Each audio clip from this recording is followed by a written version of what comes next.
How's it going, everybody? It is Friday, July 14th, and this is the Big Me Kickoff. I'm your host, Kevin Noon, and I don't really know exactly what we're going to talk about today, but that's the good thing about these shows is you guys kind of dictate the conversation, have a couple of comments already in the queue, and looking forward to talking some football with everybody and anything else. As we know, a lot of times on the show we dovetail into barbecue and bourbon and things of that nature. So, I like to talk about things that I would like to listen to. So that's what we got here. Big Ten Media Days coming up next week, or I guess 2 weeks. Big 12 just completed its media days. SEC coming up, ACC, Pac-12, all coming up. Let's get right to it. Mika Hanna, big time fan of the show. Do we land any more surprise commits, Kevin? Um, here's the thing. What is your definition of a surprise? Is it surprising because we've never talked about the kid? Is it surprising that nobody thinks that we're necessarily jumping in on it? Omar, I see your super chat. I'm terrified of what it may be. I will get to it after I finish Mika's question. What really is the definition of a surprise commitment? Because I think as recruiting coverage gets better and better through the years, there are less surprises. Now, was I surprised with the commitment of Justin Scott? Yes. Yeah, I was surprised. That was not necessarily what I expected. I wouldn't have had Ohio State over the field. I would have had the field over Ohio State. The timing kind of surprised me. So there's a lot, that kind of goes on there. But as for a surprise itself, I don't know. I think that there's a name or two out there that could come into play that we are not talking about on the regular right now. Because here's the thing. We get into June, we get into July, and the class, we know how it's going to go. 1, 2, 3, 4, 5, 6, 7, 8. And we know that that's what's going to happen. And then it doesn't happen. And a new set of names emerge. I mean, sometimes you have to work down your list a little bit. It's recruiting. It's not selecting. Even Alabama, even UGA doesn't go out and necessarily just say, all right, we're taking 25. These are the 25 we're taking. Here's your golden ticket. The tour starts at 10. That's just not how it works. So, we'll see. But we'll get into recruiting more. Let me jump into Omar Austin's super chat. Are we done recruiting wide receivers now that JoJo Trader has committed elsewhere? First of all, Omar, thank you for the super chat. Second of all, thank you for not painting us into a corner or me into a corner with your super chat. We're not selling on Jeremiah McClellan, are we? Jeremiah McClellan is still on the board. I still have Ohio State landing Jeremiah McClellan. So at that point, are they done? Well, I don't think they're going to be able to get involved with Micah Hudson any more than they were. And it looks like he might end up at Texas Tech. You don't know. You don't know. Could Ohio State continue to push on Joshua Moore and get back there, even though he's committed to the Seminoles? Maybe. We'll see. But I think they're fine at receiver if they get McClellan. If they have the three of them, McClellan, Jeremiah Smith, and Mylan Graham, I think the Buckeyes are more than fine. At some point, you just have to make sure that you're taking in guys that you think can contribute. This doesn't need to be a project of where you're bringing in names just for the sake of bringing in names only to see them transfer. So you need to bring in guys that you think are difference makers. This is not a head count game. Brian Hartline is doing such, a great job there. I have no problem with what's going on. Let me get back up to the top here. Antoine Johnson, what's up, Kevin? Long time no see. You're about the only Buckeyes channel I enjoy. All I want to know is, how did you get Justin Scott? Was it the bag or the briefcase? I'm going to say the same thing that I said to somebody on social last night after JoJo Trader committed to Miami. NIL is legal. NIL is legal. And it's not dropping a bag. It's not dropping a briefcase. It's not dropping a dump truck full of money at somebody in a back alley. It's all out in front of us now.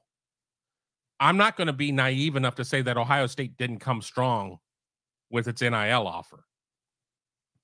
That's how you got to recruit. That's why Northwestern is probably going to be in trouble more so than just the Pat Fitzgerald situation, et cetera. I've seen a lot of people talking about Fitzgerald and Northwestern and potential candidates. We will get to those as soon as I finish Antoine's question. First, I also want to say thank you for enjoying the channel. I really am happy that you enjoy it. We try and keep it real. I will take some occasional shots at Michigan. I know you expect me to. That's just kind of what we do here. But, I think we try to have a good time with it. But, yeah, I was surprised. I was surprised with Justin Scott. But honestly, I thought that the school that was going to land him was probably going to be Notre Dame, not Michigan. And that's not me being funny, and that's not me being ugly or anything like that. I mean, I was born ugly. But, that's kind of where I thought that one was trending toward. And Ohio State, when you have Larry Johnson as your D-line coach, are you really going to be surprised if Ohio State lands somebody? And I think Ohio State was due.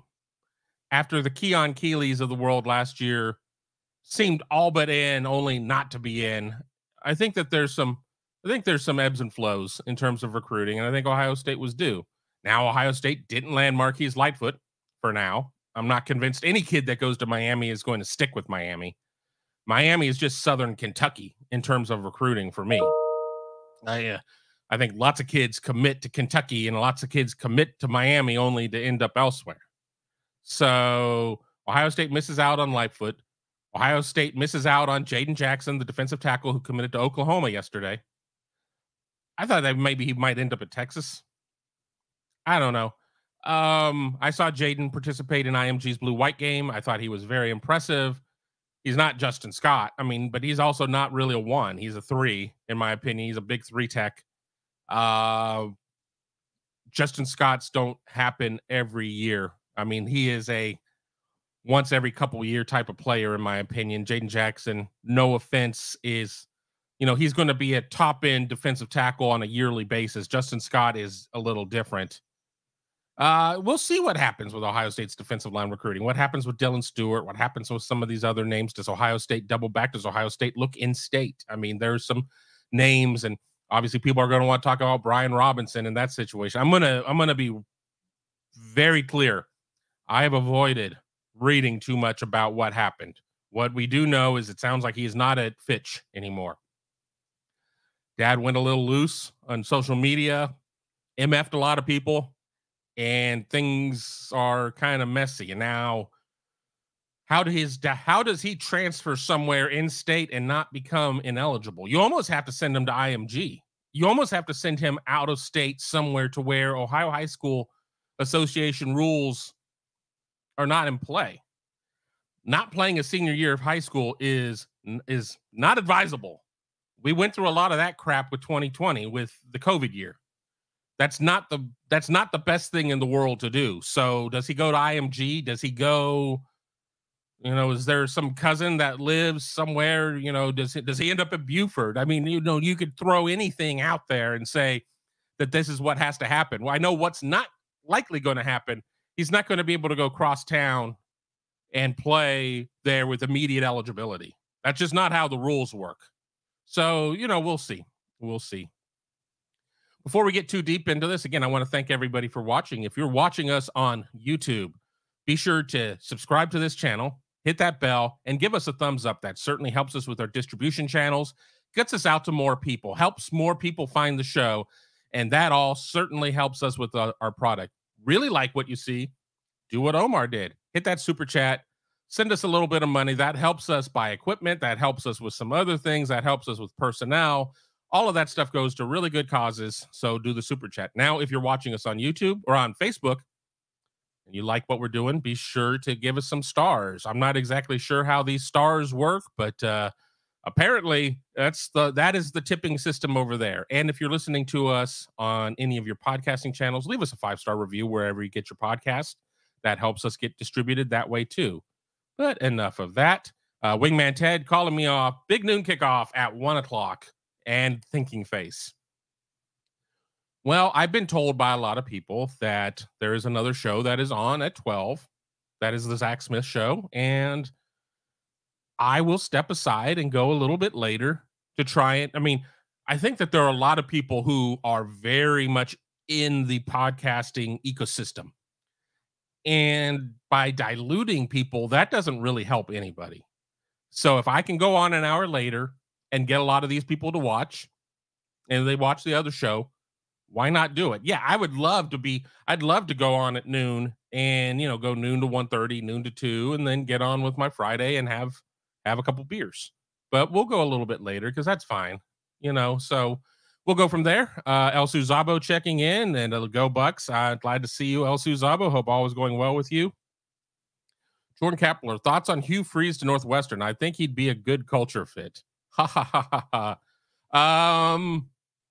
One thing I'll say is Hugh Freeze can coach. He is a good coach.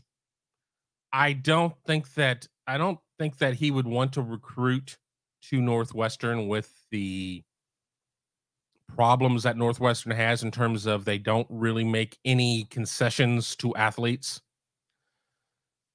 Johnny athlete and Johnny student have to pass the same admissions bars. And that is much more stout than just getting in through the NC2A clearinghouse, or I guess it's called the eligibility center now. You can't just take somebody who has the 2-3 and the test score and everything else and say, here we go.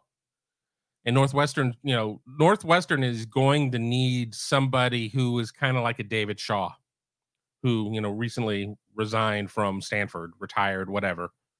I think you need somebody who has had to recruit athletes at that level. Northwestern is successful when Northwestern is able to develop its kids. Northwestern is a school that's not going to have a ton of 3 and outs. There are not a lot of Peter Skoronskis necessarily that go through and are gone. So I'm not convinced that he would be the right guy. I'm going to jump down here to Steve Buckholtz. Good to see you. Urban Meyer to Northwestern. Well, I think Shelley would like living in Chicago better than South Bend. But I don't think Urban would want to deal with that. I think Urban would come in and say, I'm not taking this job unless I can get, 12 mulligans a year. And I think everything is on the table right now at Northwestern. They just have had such a problem, allegedly. Got to use the word alleged. I don't know. I haven't been there. I haven't seen it. But a systemic issue with football, baseball. They just fired their baseball coach. What is going on there? They have a new AD who very well could be caught up in all of this in terms of, well, you were the guy supposed to be watching the stove, and the bubbled all over, and now it's a mess, and we got to find somebody. Hell, I think the university president's is in trouble there. I think everything is on the table right now at Northwestern.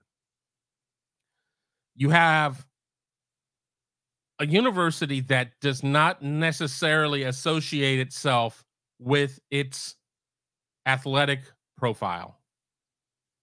Ohio State has seen its academics, the weight of its degree go up a lot since the days that I went to Ohio State.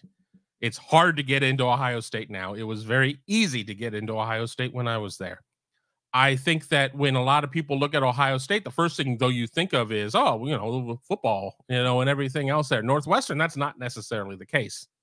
You had a bunch of academics come out and want to put the $800 million Ryan Field upgrades on hold until we know what's going on here.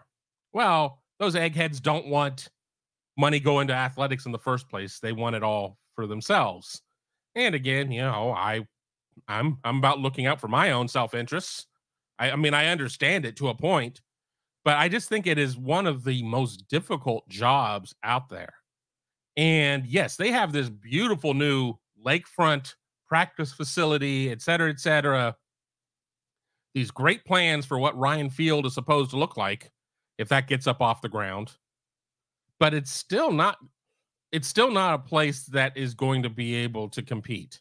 I mean, you could sit there and put Northwestern and Duke and Vandy and some of these places all in like some little subdivision and let them, Let them have their little college bowl where you play a half of football. You have to answer some quantum physics questions at halftime, and then you play another half of football. They are never going to be able to compete against the halves in football. You could throw a ton of money at them. You could do all of that. It's just not going to matter. And I just don't think that.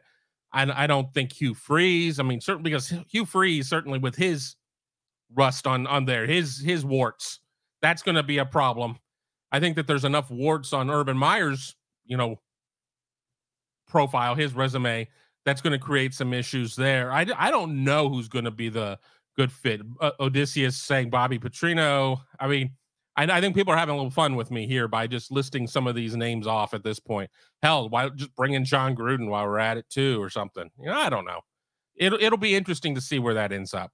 Wingman Ted, what are your thoughts about the upcoming clock changes?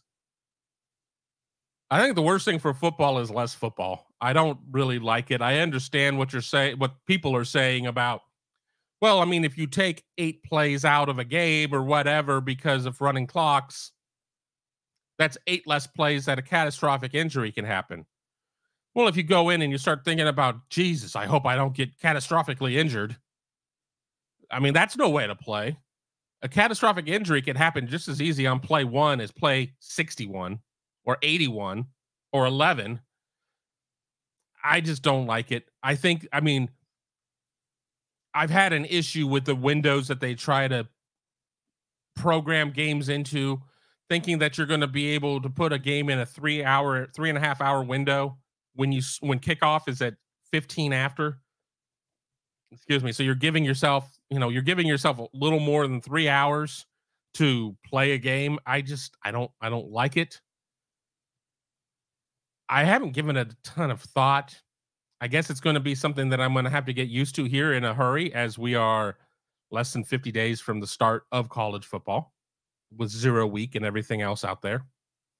But I don't know. I'm not a big fan of it.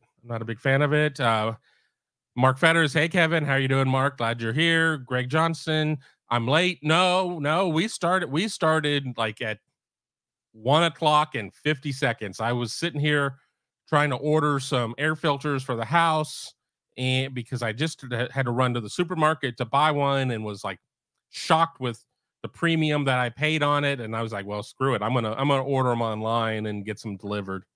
Yeah, Wingman Ted saying we just started. Doug Shepard, hey guys, don't have to wait until Monday to be with y'all. Trying to see.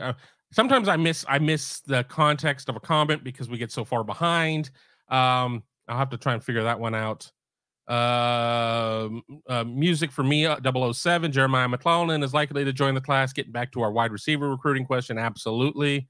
Omar saying that he's going to drop the uncomfortable super chat on me. Again, for those who are new to the show, I will try to get to as many questions as possible. Super chats get you to the top of the line. I guess I need to scan really quick to make sure nothing is in the queue, but we're getting there. Mark Fetters saying that recruiting is a fickle beast. Is it a Luke Fickle beast or just a fickle beast? We'll have to see on that one. Wingman Ted, what happened to Micah Hudson? Lost track of that one. Ohio State certainly tried to work that one. Ohio State, at some point, they're going to just be great kids that you can't get into the class regardless. If you want to, whatever the case may be with that. That's not to say that I don't think Ohio State really pushed hard, but you get Jeremiah Smith, number 2 player in the nation, number 1, I guess, according to some of the composite rankings. You get Mylan Graham, who's moving up into 5-star status in some of the ranking systems. So those two are no-brainers. I think Jeremiah McClellan was somebody that you're taking regardless, and he's out of St. Louis. And then again, I think Ohio State thought it was really in the Joshua Moore situation. Then I think that Florida State was able to show that it knows what to do with the big wide receivers. Maybe Ohio State necessarily has not been as successful. I think that part of it is, we haven't seen Jaden Ballard have a lot of success in getting on the field at Ohio State. Julian Fleming's been kind of banged up. Ohio State's, Marvin is Marvin. Marvin's an alien.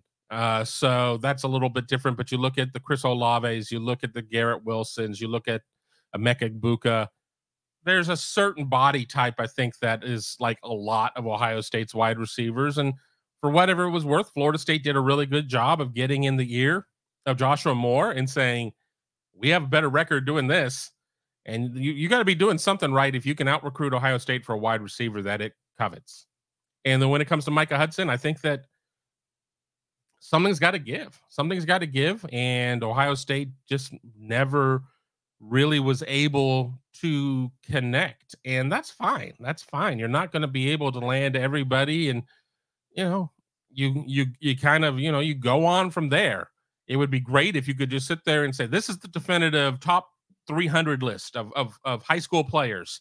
And you could sit there and circle the top 4 wide receivers. And, this is the cheat code. This is the answer key. These are the correct rankings. Those rankings are crap. These are the right ones. And you could circle all those, and it still doesn't mean you're going to have success. You just kind of have to roll with it. Mika and Hannah asking, do we have any silent commits? Well, if I said, they wouldn't be silent, would they? Here's the issue. Kids commit to schools all the time. And you see where I'm going here. You go on a visit and you commit. And then you go on a visit somewhere else and you commit. And you go somewhere else and you commit. I can't tell you the number of times I've seen kids commit. Well, I don't see it because it happens in private. Seen kids commit and you catch wind of it. Oh, but you got to wait till they go public. You got to wait till they go public, which of course is the correct way of doing things. And then they don't go public.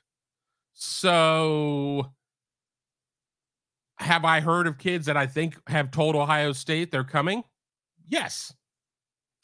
Am I comfortable saying any of them? No, because until the kid goes public, I mean, you're the one that could be left with egg on your face, 1, but more importantly, 2, you're not going to do this job for long if you go out there and you start scooping these kids on their own information. If a kid wants to have his ceremony and you go out and you break the street date, you're an asshole. I mean, that's my opinion. I mean, seriously, let the kid have his moment. This isn't political reporting or things of that nature where, a source close to the administration who was not permitted to speak on the record. That's different. But if I'm going to sit there and scoop some 17-year-old kid and ruin his moment, that's just kind of a jerk move. And I see we have a super chat in the queue. I'll get to that right here in a second. But to Mika's point, maybe there's some silence, but we'll see. I promise. Here we go. Super chat. Bilal. Hi, Kevin. How many walk-ons can Michigan pay for with their NIL? Is it legal? Seems like they have 75 additional walk-on O-linemen. Why can't we do it? I don't know Michigan's roster well enough. After I get off of this show, I've got somebody I've got to call, somebody that I'm counseling in terms of helping them find a job in the industry. I like to do that sometimes. I'm always about paying it forward to the younger generation and the industry. Lord knows, as you get to the top of your profession and then you start your downward decline, you might need some of these people you helped on their way up to help you out. So I've always been a strong believer in that karma. You could go really as far as you want, I think, in some regards. I mean, there's some point where your roster is not supposed to be over 105, but I think that's for camp. And then I think once you get through fall camp, you can expand beyond that. NIL certainly does create the opportunity to have guys who are receiving monies that are not on scholarship and figure out ways of doing things. But I know what you're saying by saying it seems like they have 75 additional walk-on offensive linemen. What's the point, though, of having that many if they're not getting any real reps? And I don't mean game reps. I mean even practice reps. It wouldn't serve any program, regardless of who we're talking about, to have 40 extra offensive linemen I mean, we're still really being crazy. Let's just say 10 extra offensive linemen who are practicing against themselves, essentially. That doesn't necessarily make them anywhere close to ready to be able to contribute. I mean, I guess if you sit there and you had a case of, whooping cough go through your program and you lose 12 players, I guess you at least have people who know how to find the locker room and do some things like that. But I don't see a huge upside, and we're not going back to the days of when Woody and Bo were coaching and you had 140 guys on the team and you could go ones versus ones all the time because if somebody got hurt, to hell with it. We got 12 spare. But I think there's a diminishing return at that point. And you sit there and you do this and you get a guy who maybe is getting at least a little instruction. They're going to want to play at some point. So they're going to just transfer.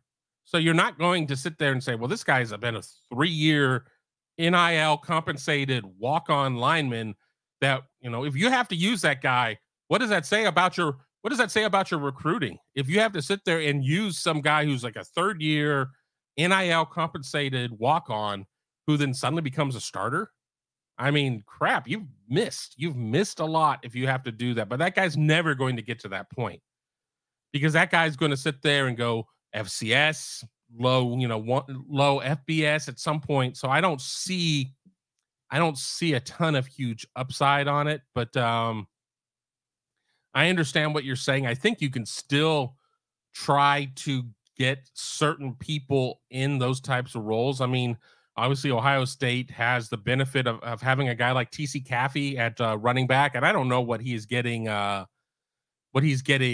terms of NIL of anything. But if you could have a couple of key contributor types sitting in those roles, as Xavier Johnson before he went on scholarship, that's fantastic. But having a bunch of guys at a position who are just there, I don't know if there is a ton of return on that. But we'll say that. Antoine, I mean, I'm going to get back to where I was, and they're saying they're just walk-ons and name only. That's what you're not getting. Well, okay, you only get so many hours of practice. You only get so many reps of practice. You get, let's say that you want to have 17 offensive linemen in your room and you have 10 extras. So you got 27. Well, that your starting 5 and your next 5 are going to need to get 85%, at least 90% of your practice reps, while the remaining 17 guys are going, 7 on scholarship and 10 in name only, to use Antoine's phraseology there. What are they necessarily getting? What are they necessarily contributing? What is the upside there? Great. You're dressing you're a triple number in terms of, you're the third 72 on your roster because of that and everything else. It's all well and good, but I don't see a correlation of how that goes to the field. And if it does, I think it means you've screwed up. Now, if you sit there and one of these in name only guys is in your top 10, is in your first or your second team line, then it sounds like you made some bad choices in your recruiting, and you should probably figure out how to get that guy on scholarship for real, just for appearance sake. But I digress. As some people have said, I think we're really kind of dwelling on something that is, I mean, while there may be some realness to it, I also think that there's some I don't think that we're going to see a case right now when the scholarship cap is at 85 that we're going to see a team that's going to have a ton of guys from outside of that 85 that are contributing. Now, things can always change, but that's how I feel right now. Let me get back to where we were. Once again, thank you for the super chat. I'm scrolling back up. All right, do we have any silent commits? I marked that one. I'm not supposed to say the M word, Mulligatawny. No, I'm not a member of the team. If the university wants to pay me and give me clothes and stuff like that, well, I might have to approach how I do things a little bit differently. But I mean, I'm going to say it. I sometimes force myself to say it because, again, if you TTUN, oh, okay, Homer, and that's really kind of the worst thing that you can call somebody who does this professionally and actually is proud of their professionalism, to call him a Homer. So I don't ever want that to necessarily be the case. So I kind of force myself to say the name. I know when I'm typing stuff out on the Huddle message board over at BuckeyeHuddle.com that I do either use TTUN or TSUN, but in speaking, I try not to do that as much because it doesn't look right. But I don't know. Antoine, I guess as we're talking about the Justin Scott, we were actually ahead of Notre Dame. He was giving Notre Dame the cold shoulder, but y'all came out of nowhere. I don't know. I mean, maybe that's, my throat's getting dry. I'm sure that's probably what the Sam Webbs of the world were saying. I'm sure if I sat there and I talked to Notre Dame's Sam Webb or something like that, they were going to say something else. I certainly know that there were people saying in the Michigan camp that they were much more ahead in terms of landing a somebody like Bryce West than they really were. Checking, somebody sent me a tweet while I'm talking here, so I want to see what it says. I know that there's a lot of talk about Aaron Scott, and we will get to that here in a minute once I get a little closer to caught up on things. There's 3 sides to every story. And when it comes to recruiting, there are about 12 sides. So I don't know. I'm not here to debate Antoine. I think that Antoine is saying what Antoine was hearing from people. And that's all you can do is you can only report what people are telling you. So I'm not going to get on the person who echoes the message. Now, the person who starts the message, if I think that they're wrong, I may get on them, but that's neither here nor there. Doug Shepard liked my Southern Kentucky comment about Miami. I know I will not be very welcome in South Florida by Miami fans, but I think that is a situation that has been around since the 2002 national championship, and I've not held my tongue on what I think about most Canes fans. Kentucky with rum instead of bourbon, and fantastic Cuban food. I do like getting down to South Florida. The drivers are horrible. The humidity is the worst. I do like me some good rum, but the Cuban food is amazing, and I am a sucker for that. Last time I was down there, I did not get to go get any Cuban food. It was the way Southern Swing worked. We didn't get to spend a ton of time in South Florida because normally we do 2 full weeks, 14 days. Well, we tried to do Southern Swing, I think, in 12 days. So we had to cut kind of like a day out of Georgia, and we had to cut like a day out in South Florida. So I did not have as much time to roam. And generally, South Florida is sometime in week 2 of Southern Swing, and I'm already beat. I'm already beat by that point. There are just a lot of times where I'm like, I just rather order a pizza to the hotel, and that's just a sad testament. Mika Hanna. Then we have a chance of flipping Lightfoot and JoJo Trader when Miami flops. I think JoJo would be more difficult. I'm not saying that it was impossible. With JoJo, though, you have proximity. He is in, Miami, Dade, Broward, that area. So there is, I think some of the reason that he picked Miami was proximity to home. If and when Miami goes 5-7 this year, that does not move Miami any further away from where he lives. When Miami likely goes 5-7 this year, and Lightfoot, who's from Chicago, and he's looking at wanting to get developed, and you have Mario Cristobal down there having to make looks at coaches that he has, and does he need to make coordinator changes and things like that. I think there's a very reasonable chance that Lightfoot could flip to somebody. I'm not saying it's necessarily going to be Ohio State, but I'm also not saying that Ohio State is the most likely flip destination. But I think there's a much greater chance that Lightfoot could make a move than Trader. But you don't know. Have Miami get off to a bad start again. Have Ohio State's defensive line come out and just wreck people. Have people that were at American Heritage High School start to really catch on and have a big year at Ohio State. And then we'll see where we stand. So that's where we are there. Antoine Johnson talking about the Brian Robinson situation. The dude is flaky and looking for the bag. His dad reminds me of Lorenzo Ball's dad in the NBA. He's going to mess up his career following behind his dad. I personally like Brian as a kid. I don't know his dad. I'm not going to claim to know his dad. That's unfair. I don't want to say things that are going to get me in trouble with his dad. I just don't want to get my ass beat. I mean, first of all, but secondly, I like Brian. He's a tweener. I'm not exactly sure what position he plays. I think he still could end up having a very nice collegiate career. But he certainly has just flipped the game from JV to Heisman level. He's made his life a lot more difficult with what's going on now.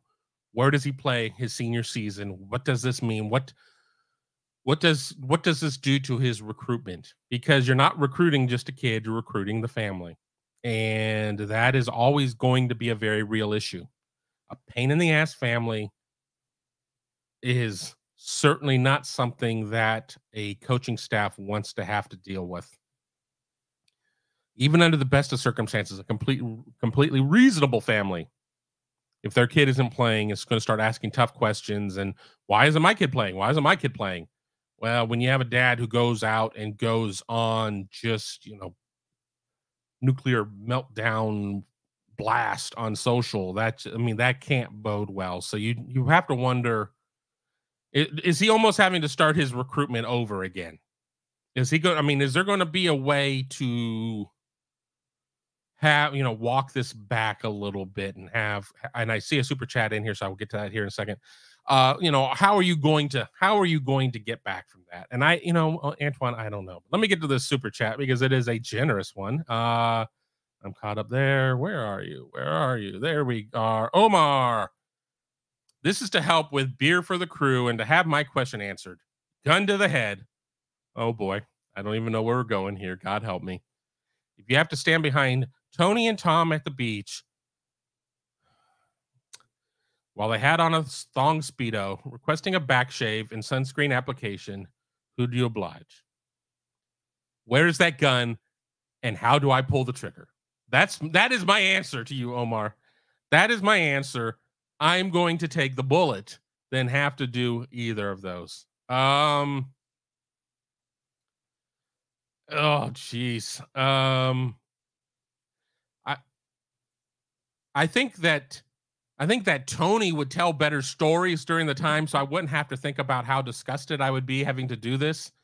I think that Tom would be weirded out by it enough that it might only last like a second.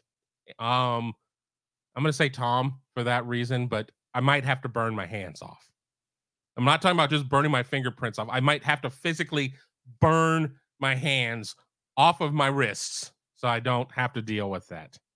So no, Kevin is not in a thong in this scenario. I don't want to make anybody feel inadequate. Alex saying Tom would be mortified. So Tom, Doug Shepard says that I have to figure out a way to refuse super chats.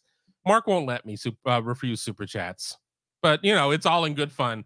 And it's what makes this show so much fun. And the reason why I go in each time and like, we're only going to go an hour. And then I look up and we've gone almost 2 hours because you guys keep it fun and light and everything else. So it's not always going to be about football. It's not always going to be about X's and O's.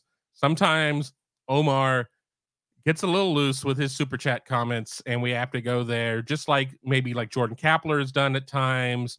And I think once we get into the season, we'll see a lot of our regulars start to come back and be on here a little bit more when we're doing pre and post game shows and things of that nature. But I want to let you know that we're going to do a lot of content from Big Ten Media Days in Indianapolis. I certainly think we're going to try and do a Hungry Huddle while we are there too. A lot of things on the on the docket, but we'll see what we can kind of get to. But again, we do all of this for you guys. You guys make it possible with your contributions, certainly with your subscriptions to BuckeyeHuddle.com. And if you're not a member of BuckeyeHuddle.com, why? Why are you not a member? Give us a look as we get ready to go into Big Ten Media Days, the start of fall camp. So much coming up in the next 30 days.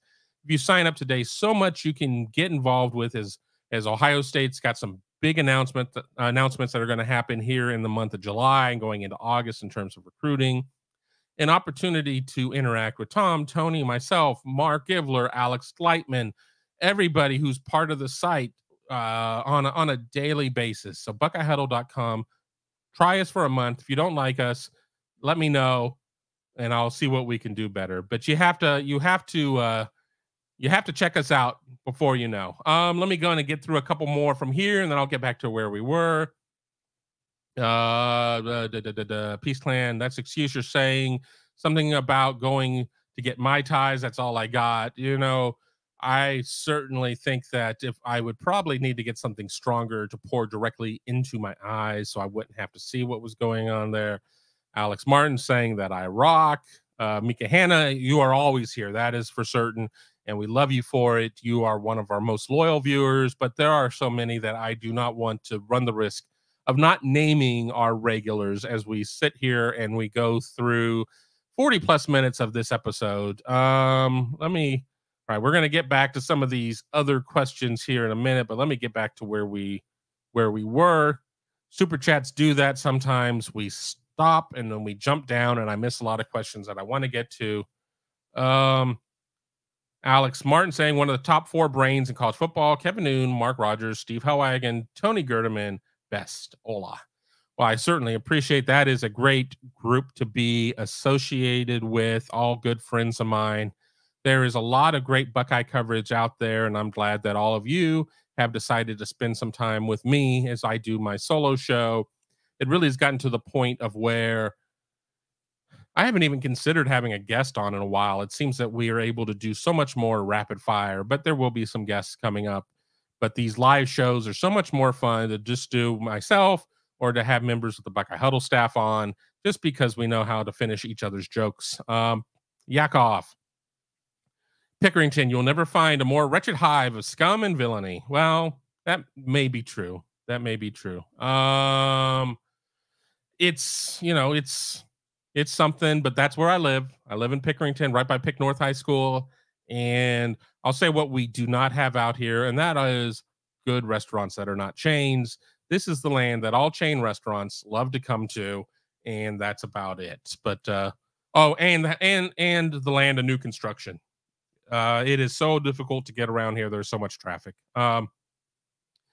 Mika Hanna, do we land Booker Pickett Jr.? At this point, I'm taking the field. I need to see more there before I start to get more bullish on that one. At this point, I just think that there are other options that are closer to home, but we'll get into players like Booker Pickett Jr. later. But I wanted to give you an answer at this point. Don't necessarily have a reason. Let me mark where we are and get to the next super chat. I voted for you to have a board member on as a special guest. Hint, hint. We could work on that at some point. You have my email. Shoot me an email at some point. Maybe we'll work out something where maybe not for an entire show, but maybe for a segment we have something like that. And since we don't run breaks in here, but then again, if you'd like to advertise on this show, please reach out to me at kevin@buckeyegrove.com. Again, that is kevin@buckeyegrove.com. But I think we could do something where we could have people come on and be a special guest for 15 minutes or something like that. Now, with that being said, I'm not running this on a delay. So we might have to find some sort of waiver to make sure that somebody doesn't get us in trouble with YouTube. And I'm not saying that would be Omar, but I do know how some people think around here. And it might be funny to be like, oh, $20 to get on and do a segment. I'm going to do my best George Carlin, the 7 words you can't say on TV. That wouldn't be good. That would not be good. I would get in trouble and I would probably lose my job. So don't want to do that. jumping back to where we were, Alex Martin, Kevin, one Buckeye to another. This is our year. I see it. I really do. Explosive QB and O-line will work out. The rest of the team is just the best in college football. I'm less concerned about quarterback than I am about offensive line as a pundit. And another super chat has just popped up, but I will get to that. And I think it's Omar once again. Let me finish Alex's comment, and then I will jump back down to where that is.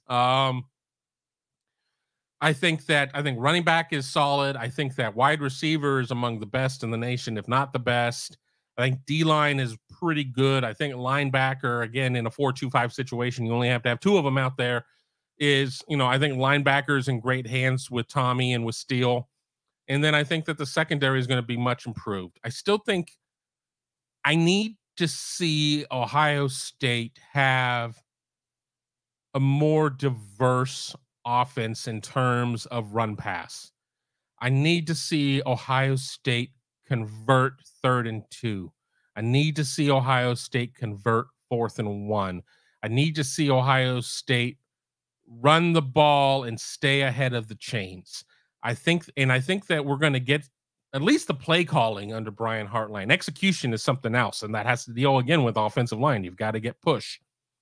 I think you got to have a quarterback that has the threat of running the ball. I think if Ohio State's offense becomes less predictable, look out. I think if Ohio State, even with the new O-line and quarterback, if Ohio State's offense is 80% of what last year's was, and Ohio State's defense is 20% better, look out. I think this could be a really good year. I think that Ohio State's schedule sets up nicely going up on the road at Indiana to start off the season, and then a couple of layups at home, and then you go to Notre Dame in week 4, and then you have the open week. I think after 5 weeks, well, really after 4, because then you go into the open week, but you get that chance to go back to the lab and tinker a little bit. I think we could see a lot of what this team potentially could be. And I am of the mindset, too, that nothing really matters until you get to the final Saturday of November. And that's where it is. And Michigan, TTUN, TSUN, the evil up north, whatever the hell you want to call them, has had Ohio State's number the last 2 games. Ohio State has to go in and show that it can win that game. Period. I think if Ohio State goes in and is able to run the ball with some success, that will be a great equalizer. I think as long as Ohio State is not in a position of where it starts to fall behind and allows Michigan, TSUN, TTUN, whatever, to dictate the pace, as long as Ohio State is able to dictate what it is that Ohio State does, I like Ohio State's chances. The last 2 games, the last half of the last game and pretty much a lot of the previous game, Michigan dictated the pace. Michigan pushed Ohio State around and beat an Ohio State team that, I still don't think that, if you played that game 10 out of 10 times, that Michigan wins more than Ohio State does. But in the instances that we saw it in, Michigan won those games. So I think that Ohio State certainly is poised to have a special season, but it would all be for naught if it sits there and goes into that game 11-0. In second verse, same as the first, we see the same crap that we saw in the last 2 games. Then where are things at? Where is the mindset of Ohio State's fan base? I know some people are going to be sending moving boxes to Ryan Day's house and all of the other platitudes and overreactions and everything else. But I think that this Ohio State team is one that is certainly capable of winning it all. I also think that this is an Ohio State team that, if a couple things don't come together, could have a couple of problems with some of the matchups on the lineup. But, we'll see. We'll see. A lot of time to get to that point. We need to get through the quarterback derby. We need to see, is Josh Simmons your left tackle? Is he your right tackle? Is he a backup? Does Josh Fryer hold down one of the tackle positions? Does Zen Mahalski or Tegra Shabola step up? Who's the center? There's a lot of questions that we don't know, which again is another reason why you need to get involved with Buckeye Huddle, so you will be in the know once fall camp gets underway. Um, let me I scrolled in the wrong direction. I know I have a super chat waiting for me. From Omar, thanks again. From what you've seen in practice, is McCord as accurate as CJ Stroud? Do you see a drop off in production from the QB position? Well, CJ Stroud was if CJ Stroud needs to be looked at as like the reach goal. He was really accurate. Sitting there saying that either McCord or Devin Brown is going to be that accurate is a really big ask. Well, we just signed this high school player to our roster. Is he going to be as solid of a quarterback as Pat Mahomes? That's a big ask at that point. I think that he has a lot of accuracy. I think he can make most of the throws. I don't necessarily want to see them come out game one and having him do a lot of stuff in deep center field. I'd like to see a lot of crossers underneath. I'd like to see a lot of throws outside the numbers. I'd like to see some back shoulder fades. But, we're talking about a guy that's a couple years in a program, obviously was pretty damn talented coming out of high school. I think he can make a lot of the throws, but being as accurate as a two-time Heisman finalist, as a top 5 draft pick guy who's going to probably be the starter for the Houston Texans. People are raving about him. Just read an interview here recently from Laramie Tunsil, the offensive lineman, just talking about CJ Stroud being the dude. This is, that's a big ask. There's a lot to that, but we'll see. We'll see. Somebody just shot me a text. Let me look at this really quick. All right, I can get to that after the show. So we'll see. But let me cross back up to where we are as I'm falling further and further behind. But if I'm going to fall behind, it is going to be for super chats. That's where we were. Odysseus, let me fix my throat for a second. Wonder if ACC commissioner is involved in terms of Northwestern. I mean, remember Jim Phillips was the AD at Northwestern before taking the ACC job. You have to wonder what he knew, what he didn't know.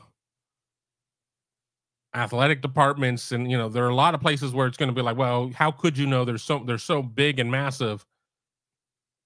Northwestern isn't necessarily that program in terms of having 36 Division I sports the way that Ohio State does, 32, 30. I mean, I don't know how many it has off the top of my head. It'll be interesting. It'll be interesting to see if there's any blowback. That's a question, Odysseus, that I asked as soon as it was all coming out. I'm going to scroll because some of the things that we were talking about are like way the hell back. Steve Buckholtz, my daughter couldn't get in with a 26 on the ACT. She ended up going to Ball State and loved it. The home of the Fighting David Lettermans. Let me keep scrolling here a little bit more. Jim Tressel to Northwestern. Of all of these names that people have thrown out, I could come up with some arguments of why I think Jim Tressel would be better than a lot of the other ones. But with that being said, Jim Tressel hasn't coached in a while, and I don't think Jim Tressel would want any part of having to deal with NIL and a lot of this crap. I really don't.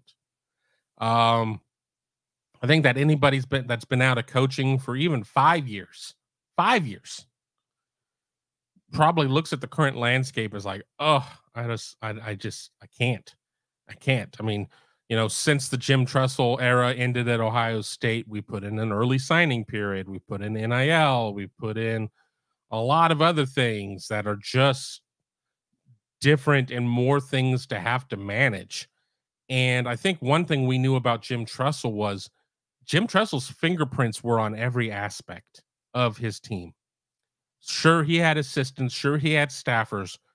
But Jim Tressel had his fingerprints on everything. It was really amazing, a lot of things Jim Tressel was able to do because he had his arms around so much. There was so much on his plate of things to do. I just think that right now it is a different world, and I don't think that he would want any part of it. Wrigley Puppy Frog, will I be attending Picktown Palooza? I'd not planned on it. I don't even know when it is, to be quite honest. I'm sure I've seen a sign or something. As of now, I'm gonna say no, but I guess it just depends on what's going on at any given time and what I want to deal with. Not a huge crowds person. Uh, if I'm sitting at like a bar at Combustion or something like that, people come up and somebody recognizes me, wants to talk football for a half hour or whatever. That's fine. I don't. I love doing that, but I don't know about Picktown Palooza. I'll have to look into that. Let me keep scrolling. Wingman Ted, get an Amazon subscription for furnace filters, hashtag easy mode.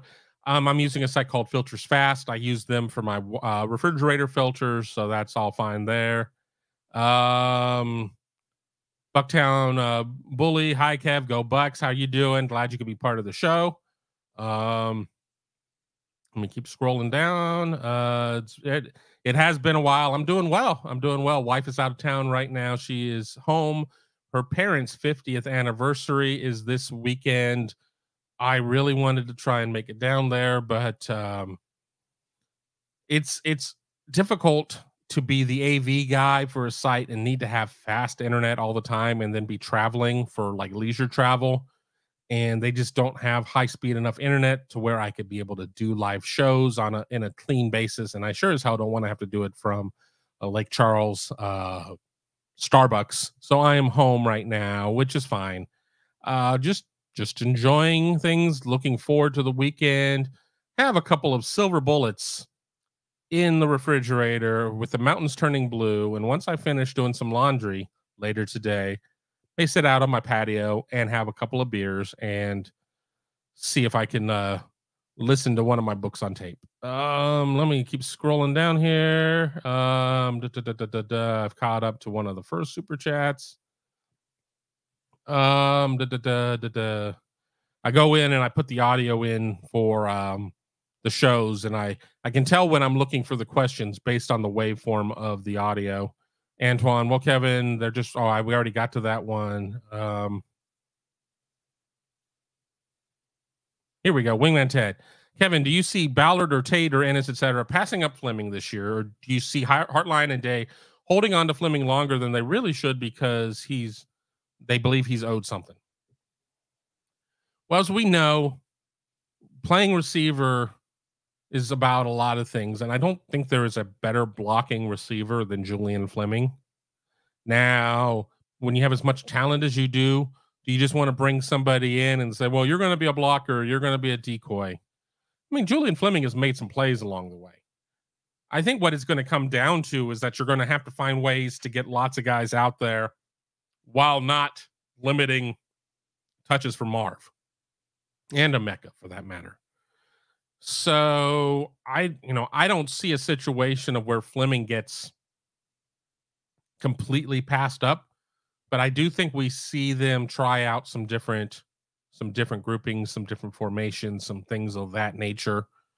I think that you need to make sure they're going to lose a lot from receiver after this year. Marvin is gone. Emeka's going to be gone. Is Julian gone? I mean, you need to make sure that you have some experience back on the ranch, because there's nothing worse than going into next year. What happens if Ohio State has a special season, and I'm not saying that necessarily means a natty, but gets in the college football playoff, plays really well, gets a championship game, et cetera, et cetera, et cetera, and you have a mass exodus, and then you lose Kyle McCord if Kyle McCord's the quarterback, and then you sit there and you have like 40 receptions returning on offense and a new quarterback and being either Devin Brown or Lincoln Kienholz. What does that mean at that point? So I think you have to find a way to get other guys reps. But with that being said, with Ohio State taking Marv to Big Ten Media Days, it's pretty obvious to me that the Heisman campaign has started. And I think that they're going to find ways to make sure that Marv gets his. The good thing is that you don't have to target Marv 14 times to get 7 receptions. I think you have to target Marv like 8 times to get 7 receptions.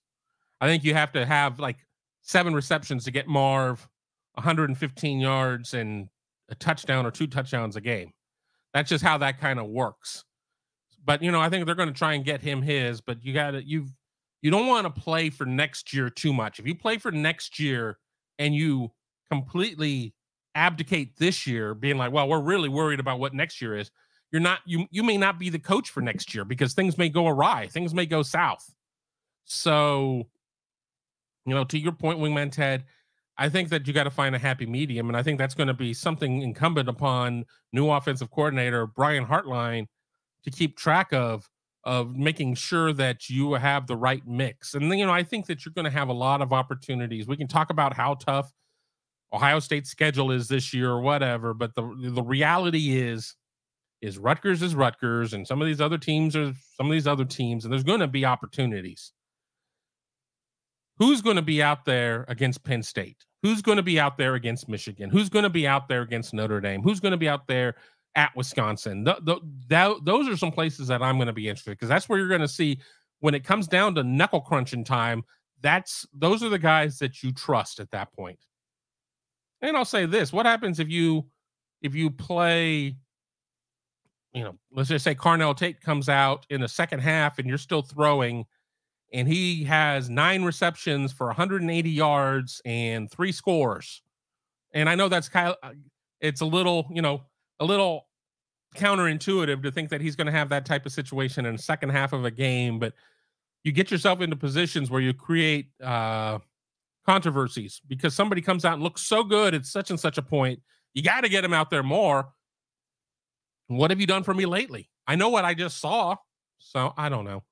We're an hour in, so I'm going to reset here and thank everybody for watching me here on the Big Me Kickoff here at youtube.com/Buckeye Huddle, as well as on Facebook on the Buckeye Huddle official page there.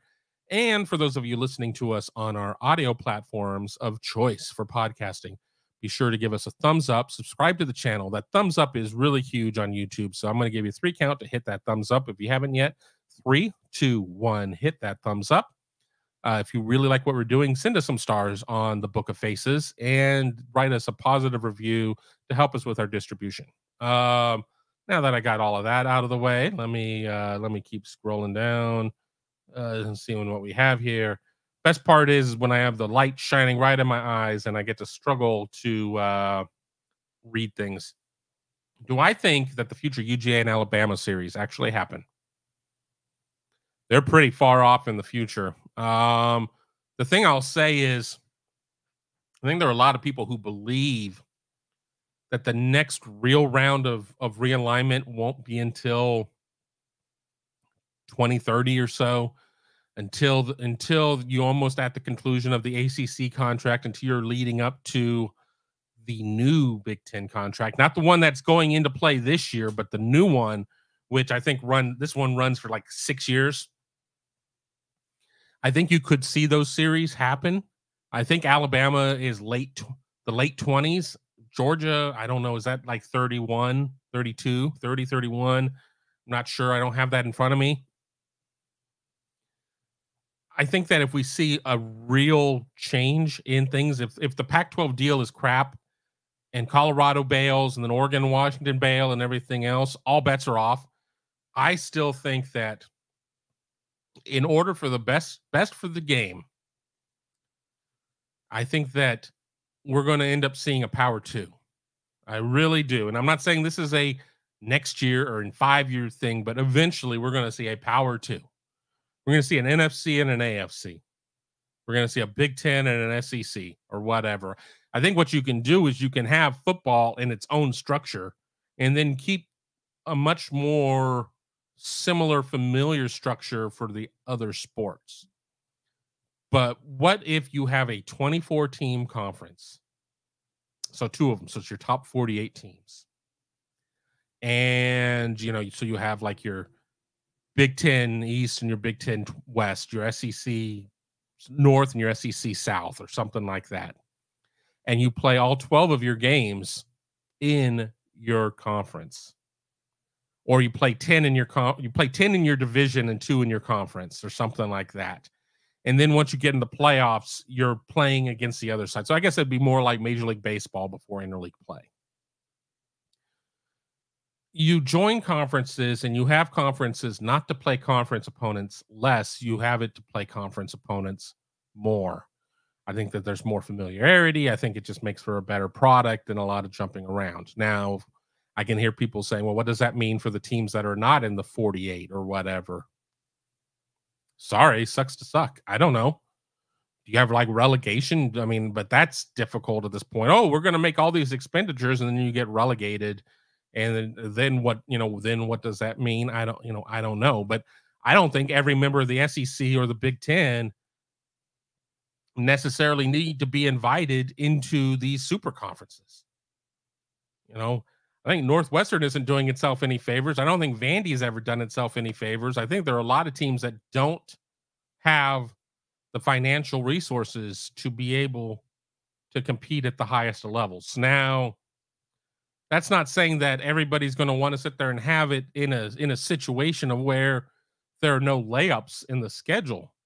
It's hard to go out and play 12 games and be undefeated after 12 games under current climate. Under the current climate, you sit there and you have a schedule with 12 teams that are within hailing distance up or down of where you are in terms of talent and skill and everything.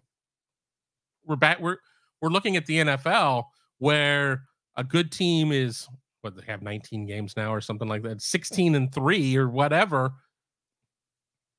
I don't know. It gets difficult. I mean, so I don't know. But I guess to answer your question, Yakov, I think we see it. I think if you would have talked to me a month ago, I would have said, I don't think we do, but I guess maybe I've overcorrected at this point, but at this point, I think you do. Gary K, good afternoon, Kevin. Keep up the great information. Thank you, Gary K. Glad you're able to jump into the show.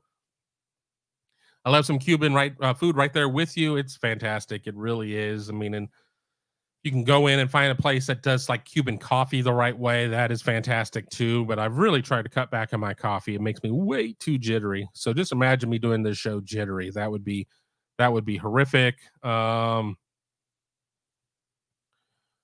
If we miss out on Bolden, do we offer Coy Beasley? Has the ship sailed on Coy Beasley? I think there's some other safeties still kind of on the board right now that they could be looking at that are there.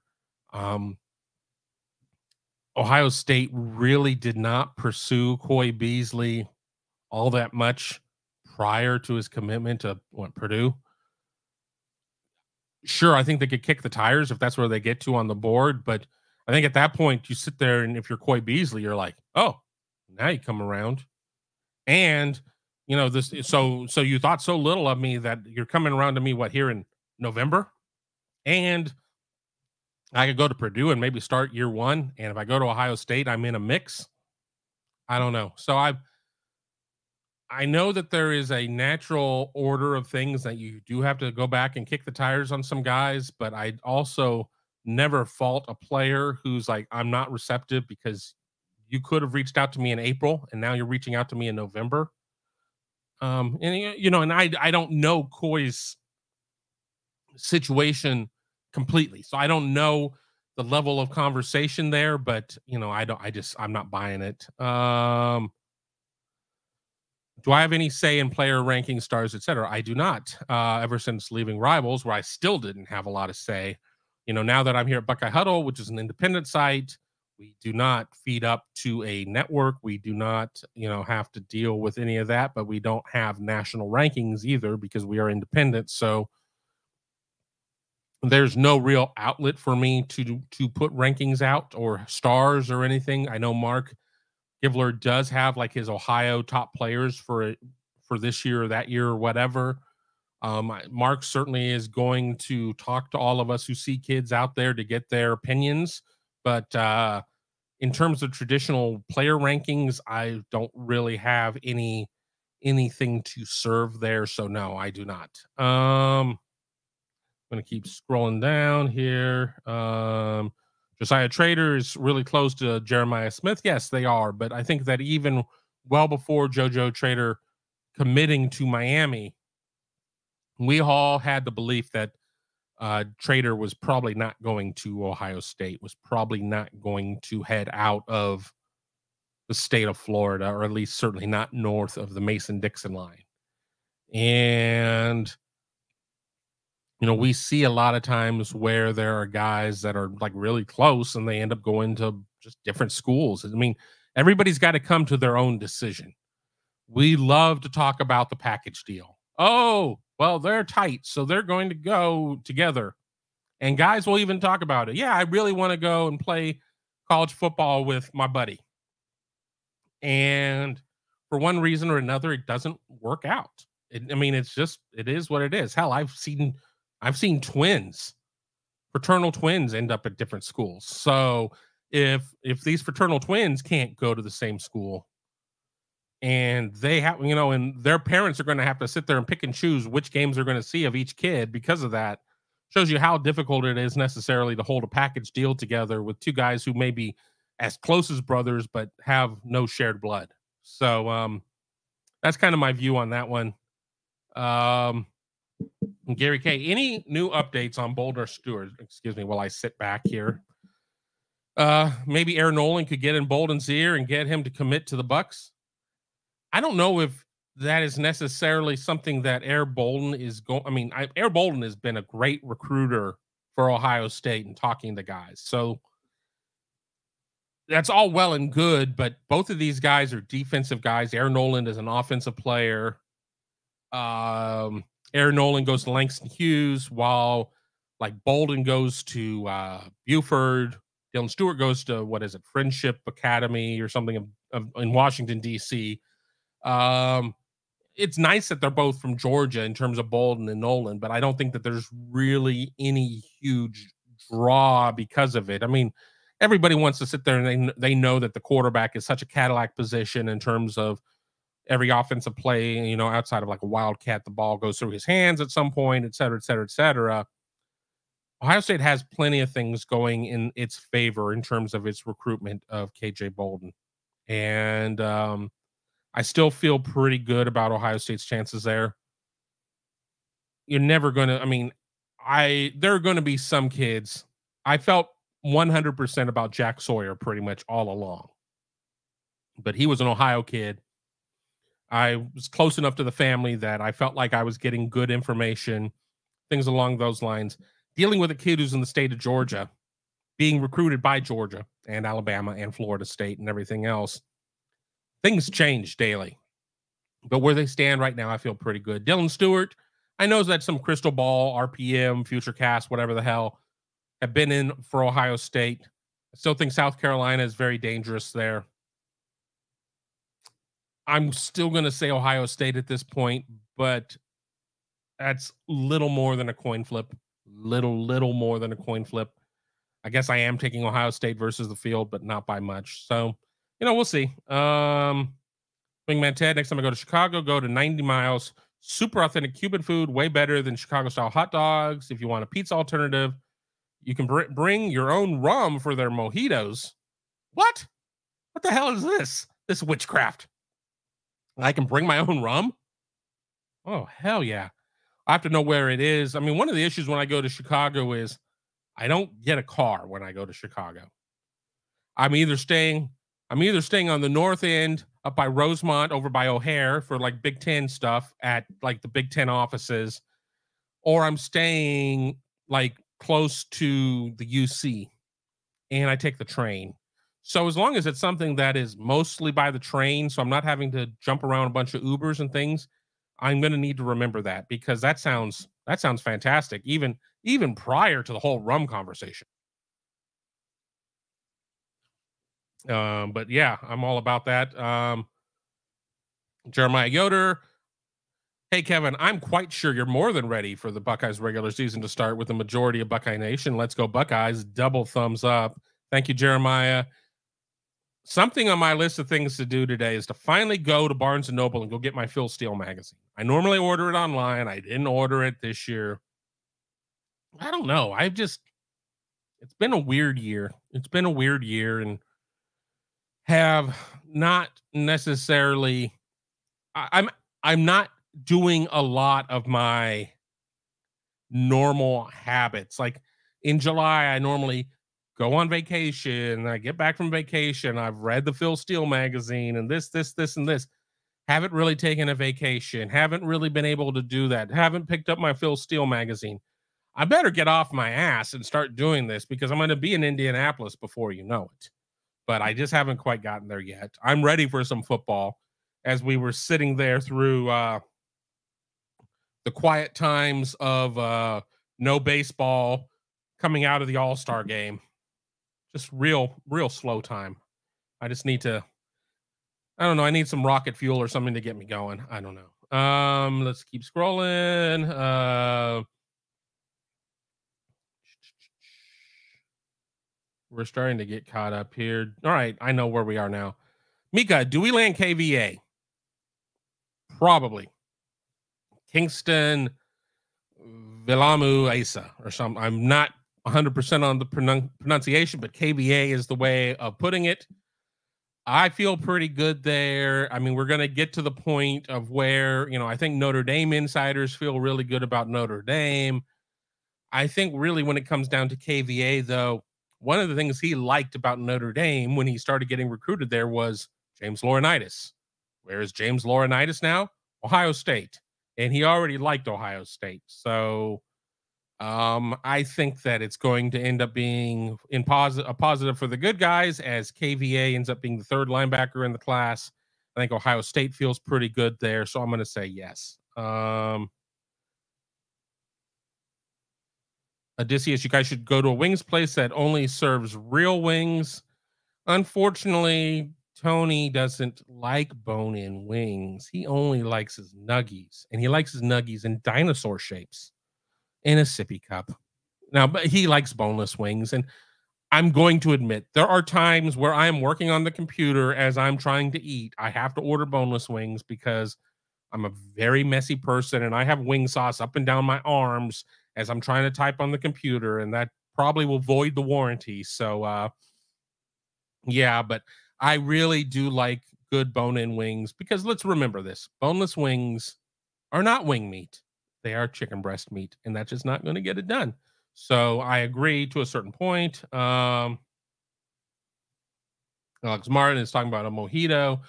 I will tell one story. When we were down there for the national championship game against Alabama, I don't remember too much about that trip because I blocked a lot of it. We did go to a chain down there. I think it was called Padrino's. And if you signed up for their web, online web club or whatever, you got a free mojito. So everybody in my dinner party signed up for it. So we all got free mojitos on that trip. So I do like a good mojito now and then. It is not generally my go-to drink, but I think I would rather drink a mojito than a Cuba Libre, but that's just me. I thought I clicked on it. There we go. Whoops. Let's try this again. Kevin, what happened to William Satterwhite? He looked like a decent in-state kid, but got no LSU offer. Something about he didn't work out at a camp or something. Well, not everybody is it's not going to work out for everybody is really what it is. And Ohio State has its 3 offensive line commits with the from the state of Ohio with Mark Nave and then the Armstrong twins. And it's a tough challenge of trying to figure out who the right guys are going to be. And the thing too is I think Ohio State needs tackles. I think they need to look at tackles. Satterwhite, 6'3", 300. He's an interior offensive lineman, in my opinion. And things have got to work out there too. You got to have your guy. If you're going to take a center that's like a guard center, you could have some guys that are guard tackle. Satterwhite, I think, is much more pinned in as a guard than as a tackle. So it's just kind of how it works out. Let's keep scrolling. Antoine, Kevin, you're a real star. The rest of them guys, you are the Michael Jackson of that group. No, I'm just not. I don't have as many demons as Michael did, but I can't dance. I can't dance for SHIT. I am the worst dancer in the world, and probably not much of a singer, but I can talk about sports when I need to. Does that mean that Tony is Tito? Can I start calling Tony Gorderman Tito? Because I really want to. I think I'm going to. So next time I'm on a show with him, if I can remember, I will just address him as Tito. And Anybody who's on this show will be on the inside joke at this point. Doug Shepard knows that I'm a bourbon guy. I'm a bourbon guy. I'm a beer guy too, but I do like my bourbon. What am I working on right now? What am I always working on? I got a bottle of Weller SR, Weller Green, and that's kind of my day-to-day bourbon at this point. I may open up a nicer one as we get closer to the start of the season, just to have something to sip on. Had a couple beers last night, a couple of silver bullets, but nothing that much, just to blow off a little steam. Bilal, Kevin, I used to live in Chicago before moving to Columbus. Believe me, what we have here is not heavy traffic. Try spending a couple hours of your life every day in rush hour. That would be traffic. Well, I'm from LA, and I saw traffic there. I've spent a lot of time in Atlanta. I've seen traffic there. I lived up north of Boston for a little while. Seen traffic there. Columbus traffic is crappy. It sucks at times. Chicago traffic, and for those of you who've spent any time in Chicago will understand this. I don't like driving to Chicago because of the traffic. I hit this around the Skyway Bridge, and it took me 2 hours to get from the Skyway Bridge to Rosemont. There is no way in hell that should take 2 hours. It was by far some of the worst traffic I've ever been in my life, where I never saw an accident. It wasn't a case of an accident or construction had everything all jacked up. It was just jacked up. So I do remind myself on times where I have to go to to Ohio State in the afternoon, and I'm coming back out east at rush hour, and I'm stuck on 70. And I look up and it tells me it's going to take me 28 minutes to go 14 miles. And I grumble and I'm pissed, but then I'm like, yeah, it's nothing compared to some of the cities I've spent time in. Troy V agrees about the traffic. Yeah, I mean, it sucks. Let me keep scrolling. Some outlets reporting that Devin Brown has new life after being out with the rest following his injury. I guess camp will tell, but it really sounds like he's going to give McCord a run for his money. I have long maintained that I'm not ready to call a winner in that battle. I think that a lot of people, though, want me to focus on one name or the other. And even if Devin Brown has a run at it, let's just say it's 60-40, which I think is probably a little closer than it really is. But even if it's 70-30, even at 70-30, three out of 10 times Devin Brown's going to win in that coin flip. I mean, hell, there's something to be said about it. So, we'll see. The thing is, Ohio State has to play for this year. If Devin Brown is better, and this isn't a case of being 1% better or 2% better. If Devin Brown is 20% better than Kyle McCord, you have to play Devin Brown. You have to. I think that if it's a tie or it's like within 2-3%, I think you go with Kyle. And then I think if Kyle's better, then you play Kyle. So we'll see. Let's just keep growing. Hummus Hero, good to see you, Hummus Hero. Hello, Kevin, Alex, Bilal, Troy, all my fellow Buckeye football fanatics. How are you doing? Glad you're able to join us. Another one from Jeremiah Yoder. When Ohio State rolls into Bloomington, will we be in store for a Hoosier cremation, or do the Buckeyes win by 21 plus points? I think that that's a game that Ohio State wins by 3 scores.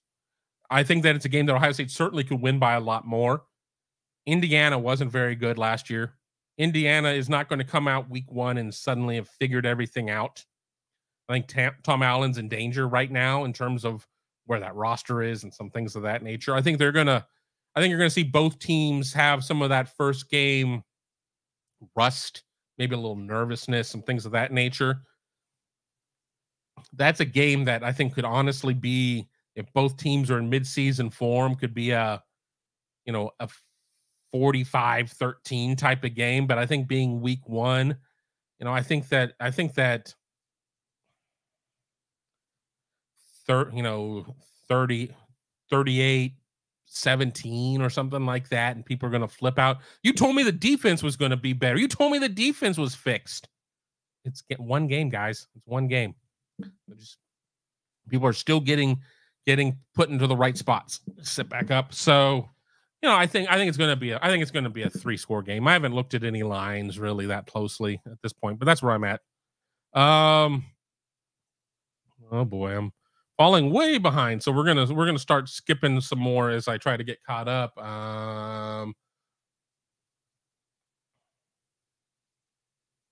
Bilal, do you remember how many people were asking for Stroud's head after the Oregon loss? Nobody was asking; they were demanding. They were demanding for his head. It was pretty much a mess there. But they made the right choice. Um, Let me keep scrolling. Alex Martin commenting on my jittery. Yeah, I just can't drink coffee the way I used to. When I used to work for Fox Networks, I drink 2, 3 cups of coffee a day. And really, the reason I did that was because it gave me an excuse to go upstairs. Generally, I would have to brew a new pot, wait for that, and sit there and drink it. And it was a chance to get out of the newsroom for 10 minutes.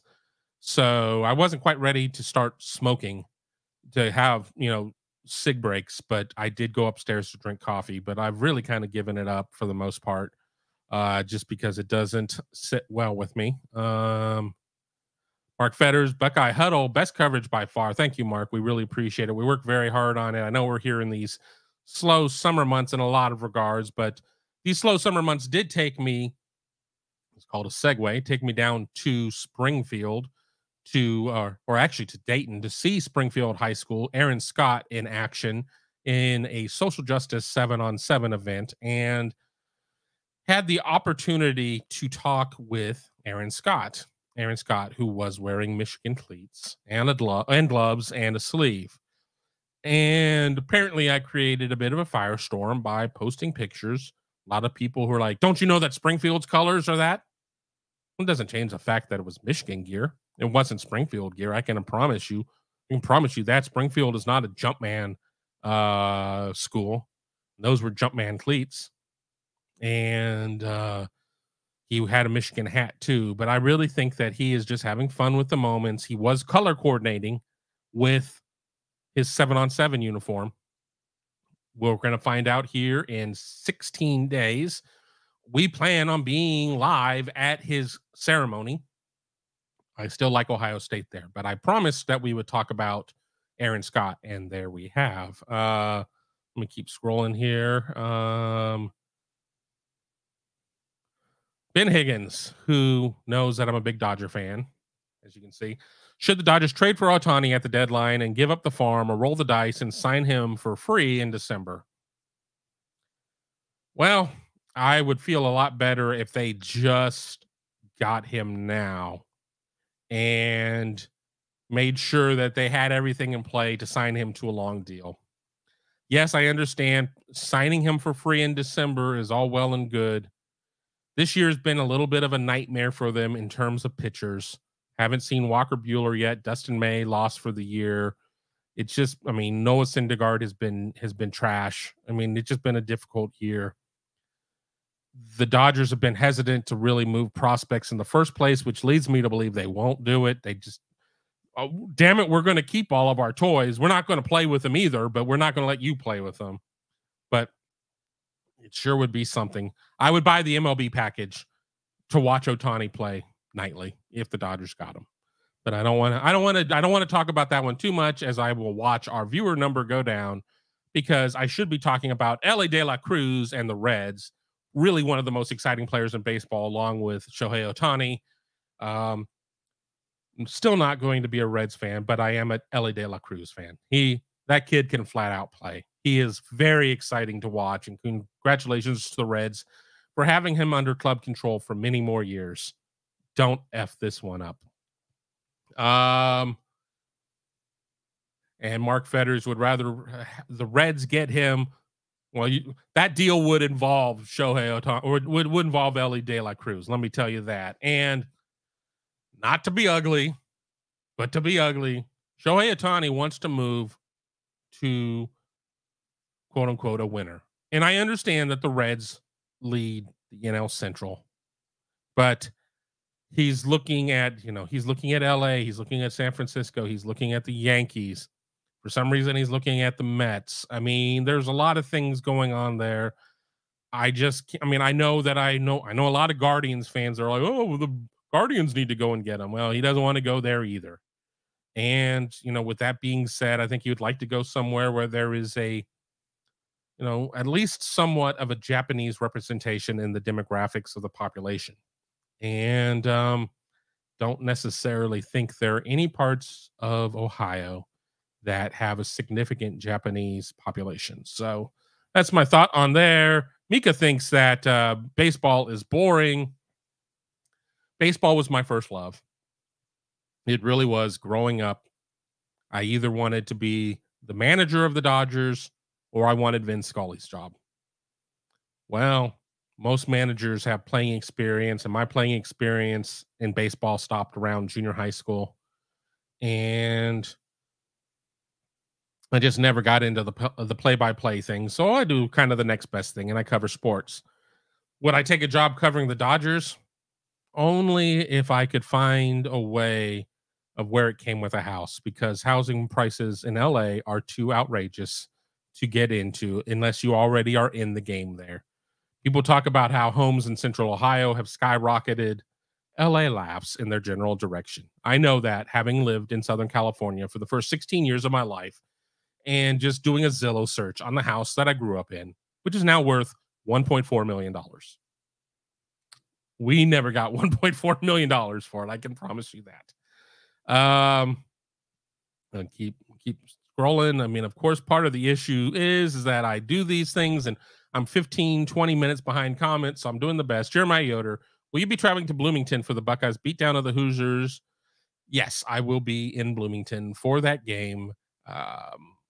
Still trying to figure out travel arrangements of how I'm going to handle things, but will not be staying in Bloomington because that city books up in about 4 seconds.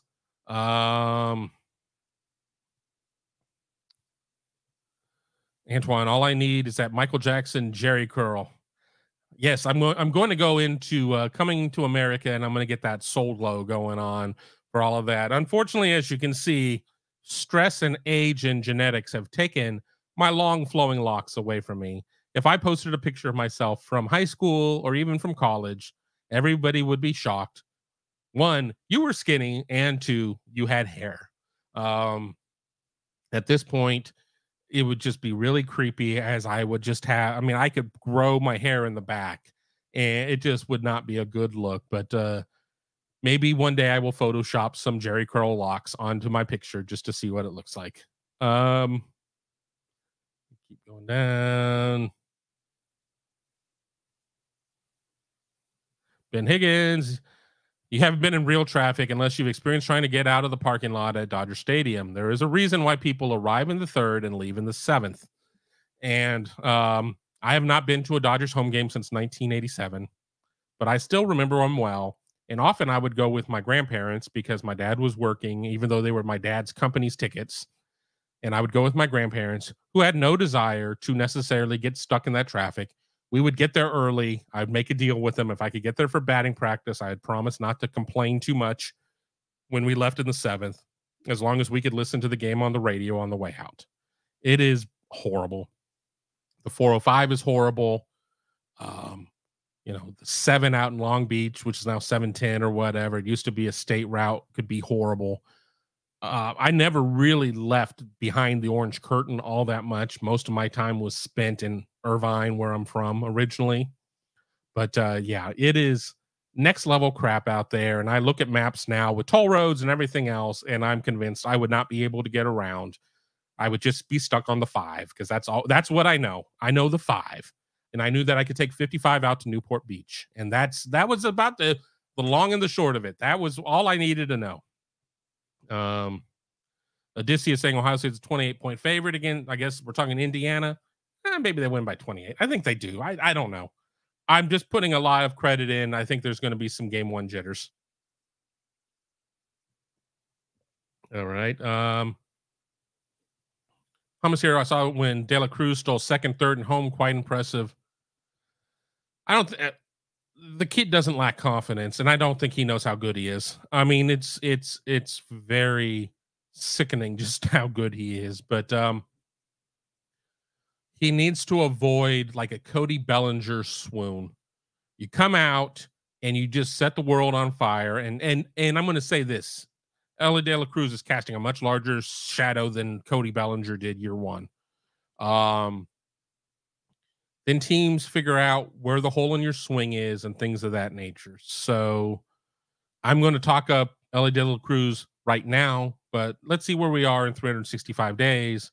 Once everybody has faced him and you've had some off season to kind of examine the tape and everything else and see what it is that he may not be as proficient at. I mean, he truly shows the ability of being a 5-tool player, but that doesn't mean a 5-tool player can, hit that, hit a breaking ball low and inside or something. I don't know, whatever that may be.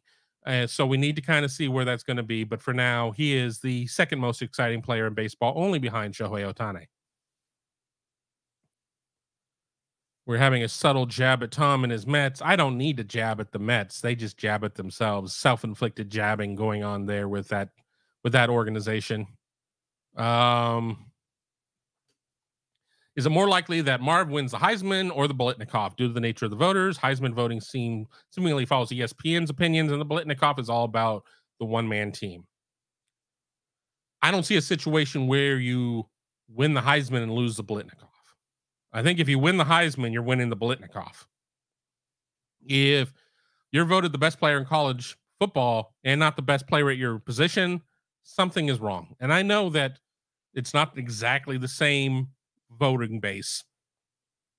I've been trying to get a Heisman vote for a long time. There are a lot of people who've been doing this a lot less time, and different markets that have a Heisman vote is just a very nobody retires. So I've been trying. I mean, they've been trying to get me a vote, and I just haven't been able to get one. I think I vote on the Biletnikoff. I don't know. I don't know what I vote on anymore. I know I vote on several. The Heisman is still going to be a quarterback award. It just is. You could be the best player at receiver or end or offensive tackle or whatever, but more than likely that award is going to go to Drake May, Caleb Williams, somebody like that. Now, that hasn't stopped me from putting a futures bet on Marvin. I think I got pretty good odds on it, but do I think he's going to win the Heisman? I don't know. If he doesn't win the Biletnikoff, and if he puts up similar numbers to last year, and he doesn't win the Biletnikoff, then I'm really going to question the voting process there. But, we'll see. Jeremiah asking, who does Ohio State play in the home opener? And I think it's Western Kentucky. I'm pulling that up right now. No, it's Youngstown State and then Western Kentucky. So Youngstown State, September 9th, 12 p.m. Eastern Daylight Time will be your opener. Wingman Ted asking me about the Savannah Bananas. I think it's hilarious. I think that once Major League Baseball really kind of screwed over minor league teams and kind of cut how much was actually being funded by baseball and everything else, that you had to get creative. I think that they're a lot of fun. I've never seen one of their games. I certainly have seen clips and bits and pieces online. There's just so much to do in Savannah. Going and sitting at a baseball game for 3 hours isn't necessarily something on the top of my list of things to do. I'm never there long enough. Maybe next year, maybe 24. We'll see.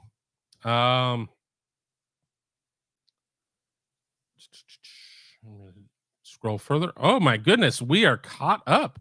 And if I missed any of your questions, I apologize. I did have to kind of roll through things just to try and get caught up, but it does appear that we are caught up. Yes, we are here at the 1 hour and 39-minute mark of the show. We will take this show all the way until 3 p.m. Eastern if you're listening live.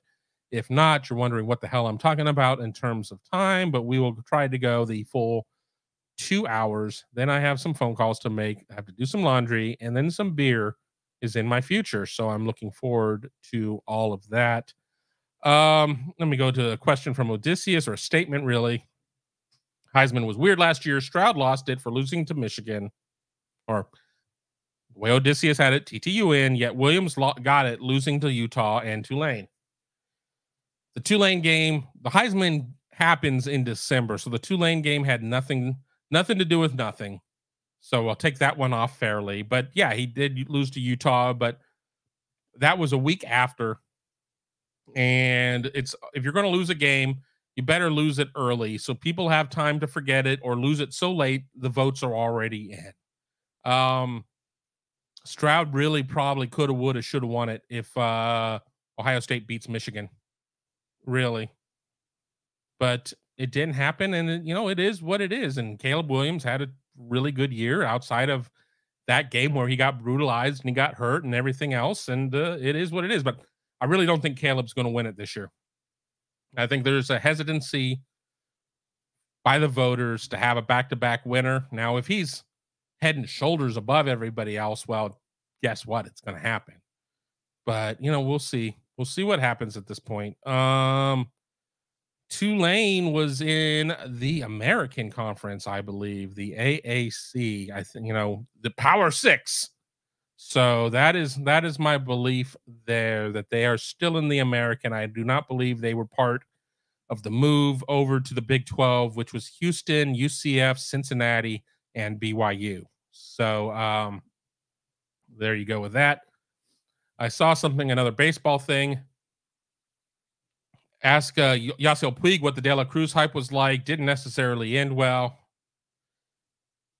There is a large measure of truth on there. I would like to say Ellie De La Cruz has got his head stapled on a little bit better than Puig did. We certainly saw Puig issues arise in LA. He pissed off a lot of people in the clubhouse. He pissed off a lot of people in other clubhouses. I think Ellie De La Cruz, I don't follow the Reds beat, but it doesn't sound like he is making a lot of self-inflicted mistakes. But, time will see. But there is a measure of that. You come up playing baseball in a different country.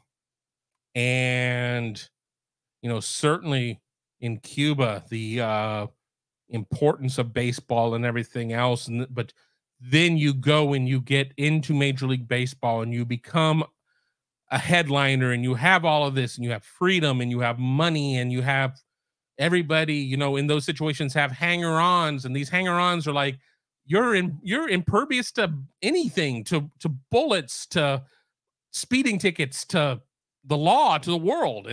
And if you buy into that, that's how you get into trouble. So that's my thought. Fetters thinks that De La Cruz is more talented than Puig. That being said, let's remember, Puig not only was a tremendous hitter, but he was also a tremendous fielder as well. He was a five-tool player. He had a 10-cent mind at times. But in terms of being a baseball player, Puig took the world by storm. The wild horse, as the late, great Vince Scully would say.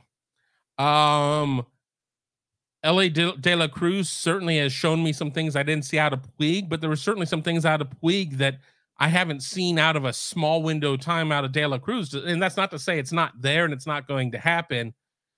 But I think that we have a recency bias in looking at De La Cruz, and we certainly have a location bias with a lot of Reds fans, part of our conversation here, who currently have De La Cruz and kind of had old and busted Puig, who are going to have a certain vision of how things are. That's my opinion. Ellie does have more speed. But the thing to remember about Puig is Puig was running around like a linebacker out there. So for what it is, Puig had tremendous speed, size to speed ratio was right there. When do the rankings update again? I think it depends on the service. On3 just had an update. I don't know when the other networks do. I would say around August. I think around August we'll have an update. I think after the first couple of weeks of the high school football season, we'll have another update. There are going to be periodic updates. So just, keep an eye out for them. Again, here at Buckeye Huddle, we do not do our own rankings. It would be an impossible task for us as just a group that covers Ohio State primarily to go through all the players who play high school football and be able to give you a fair rankings type of situation. Could that be something that we look at in the future? I mean, if everybody signs up for Buckeye Huddle and gets 5 friends to sign up for Buckeye Huddle and we see our numbers swell, remember that you guys dictate a lot of this stuff. As the site grows, the more resources we have and the more things we can offer. Rankings probably not on the top line of things, but if a bunch of people sign up and they say we want rankings, I'll go right to Mark and say, hey, we got to figure this out. The crowd has spoken. So there you go. So if you're not a member of Buckeye Huddle, sign up. Only 7 people have hit the like button so far. That can't be right. I don't see likes on my portal. I have seen that we've gotten 4 thumbs up on Facebook, which is pretty decent because we don't really do any advertising of these shows on Facebook. But if you're watching us on YouTube and you haven't hit that thumbs up, why not? Why don't you hit that thumbs up? I'll give you 3 seconds to do it. 3, 2, 1. Hit that thumbs up, please. We really do appreciate it. It helps us with distribution. It helps us with a lot of things. Helps us solve that algorithm and gets us out in front of more people so we can keep doing these things. Troy V saying he has 35 on his end. I know this hasn't been one of our bigger shows. I didn't really promote it. We've only had about 65 viewers on at our peak concurrent time. The fact that we don't have 60 likes is troubling. Hit that thumbs up. Come on, guys. Come on. Drowsy Dragon, are we going to land Scott and Bolden? Well, I'm going to say yes and probably yes. I think Aaron Scott is a little bit more of a sure thing, in my opinion. Talked to him in Dayton at his 7-on event. He says he hasn't made a decision. I'm not buying that. I think he has made a decision. These kids all want to shock the world. They all want to have their moment. I'm not ruining anything by saying what it is I believe. If Aaron told me where he's going, I wouldn't share it. But I'm going to be honest, Aaron has not told me where he's going, but he is maintaining he has not made a decision. I'm sure that even when you've made a decision, you probably wake up some days, you're like, am I sure? Am I sure? I think he's sure. And I think that we can kind of put 2 and 2 together with it being his father's birthday. People are like, well, that's the day of the Michigan barbecue. Well, if he's doing a ceremony from the Michigan barbecue, then I will change my mind. As of the last time I checked, he is not. So that's why I like Ohio State. As for Bolden, I know that there was some scuttle out there that FSU is really trying to make a move with him or whatever. At this point, I still think it's Ohio State, Alabama. I don't think Georgia is as big of a piece of this as some people do. I think it's Ohio State and Alabama, to be quite honest. I'm going to say yes. What is my level of confidence on a scale of 1 to 10? Like a 3. I would not be putting in any sort of predictor on it because generally I like to feel pretty comfortable. I'd like to be at least a 5 if I'm going to do this. So I'm not just throwing stuff out there just to see what sticks. But just to answer your question, Drowsy Dragon, I believe they landed both. Jeremiah Yoder, Kevin, let's get this Buckeyes hype train rolling. An unstoppable force. Let's go Buckeyes. Let's get the train rolling is right. Get your friends to watch the Big Me kickoff, along with all of our great programming here on this channel, including the Skull Session Recruiting Podcast, Buckeyes Tomorrow Morning, Buckeye Weekly, all of our great shows here on the Buckeye Huddle podcast and show network, whatever the heck we call it. Otherwise, in short, youtube.com/Buckeye Huddle. Somebody was talking about where do you see old games. YouTube has some old games. Ohio State games do not live long on YouTube. Somebody does a really good job of taking those down. So I'm not going to say anything. But there is a site that does torrents. And I think that is the name of it that I just posted. And if you trust torrents, you should be able to find torrents there. If you have questions about torrents, there's a lot online about that. There certainly is a risk. If you are going to do torrents, please, oh please, use a VPN, protect yourself, protect your system. But games are out there if you are looking for them. I have also seen a place over on Buckeye Planet in their media section where you can find torrents as well. So there you go. That is my good deed of the day. Those are places where I have seen torrents in the past with games, and then you would have to download them and watch them on your computer. Or if you have, what is the term? Like a home network essentially, and you can view them on Plex. So there you go. Let me keep going through here. Doug Shepard, once I get my legal fees paid, I'm going to join Buckeye Huddle. Turns out growing your own medicine is not only illegal, but expensive. Sorry to hear that, Doug. We will welcome you with open arms when you are ready to join us. Take care of yourself first. Absolutely. Yeah, I'm not going to dwell upon anything there. I don't know the situation, and I don't want to get too far in on that. Bootzilla, full Rose Bowl game against Utah is still not on YouTube. If you want to find games, you need to get them before the Facebook police or the YouTube police take them off. Odysseus, NFL Replay has old college games. That's someplace else that I've heard of them being, but I've never found them there. But as you know, when we do our great analysis pieces with Ross Fulton, Devin Radcliffe, Mikey Pettit, Justin Whitlatch, I have to find the game somewhere. So I do speak from some experience on the problems of finding these things. I do use torrents. I don't like that I have to use torrents, but I do. It is a necessary evil. And if my computer breaks, I will just have to have Mark get me a new one. If you're watching, Mark. Alex Lightman.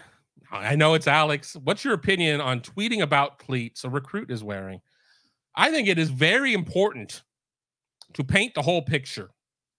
If a kid is looking to draw attention to their recruitment by wearing specific outfits, it means they want it out there.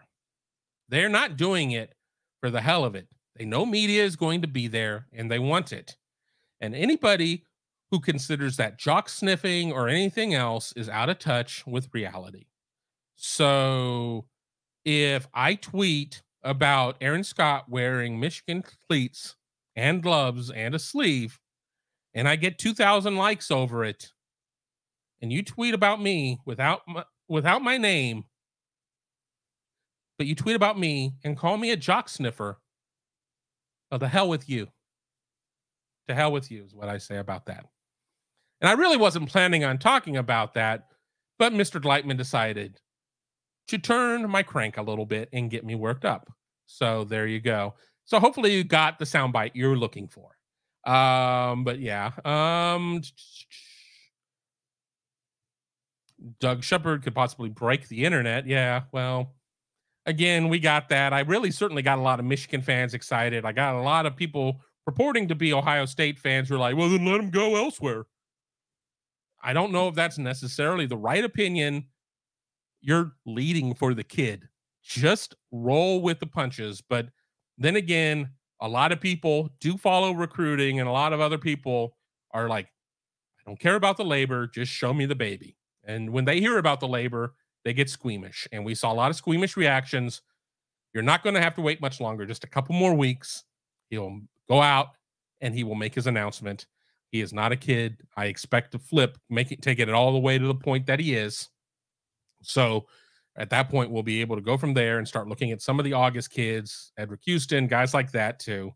A lot of stuff going to be coming up here on Buckeye Huddle, on the Big B Kickoff, on all of our great shows as we get toward the start of the football season.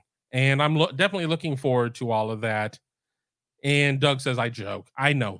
But there are times that when I get to the end of the comments that I'm just putting everything up and I don't necessarily do a great job of framing it, as we're here in the last 6 minutes of the show. So lightning round for anything else that comes in at this point as we start to wind down.